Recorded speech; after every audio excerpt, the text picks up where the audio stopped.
1 de la loi Pacte qui concerne essentiellement l'épargne retraite, c'est une volonté du gouvernement, de réfléchir l'épargne des Français vers le secteur actif de l'économie, ce que certains appellent l'économie réelle, et deuxième élément, c'est de contribuer au financement de la retraite des Français. Donc sur ce point-là, le groupe Vive a été acteur en amont.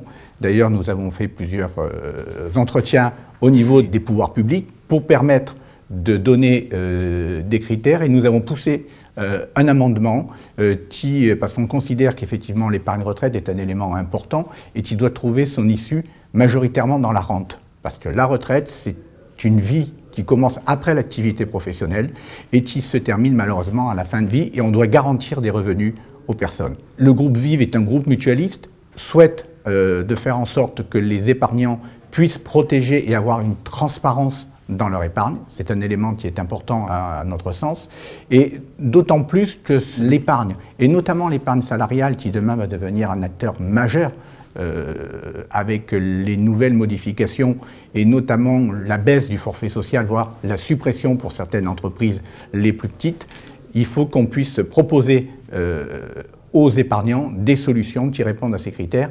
Et l'amendement qui a été poussé par le groupe Vive, c'est de favoriser la rente, et notamment les contrats qui offriraient une rente majorée en cas de dépendance puissent bénéficier d'une fiscalité particulière. On pousse effectivement sur la rente viagère, mais des Français peuvent choisir d'autres solutions. Et il faut qu'on soit en capacité de leur répondre, et c'est une des volontés du groupe Vive d'être en capacité de répondre en offrant des offres sur l'ensemble de cette gamme.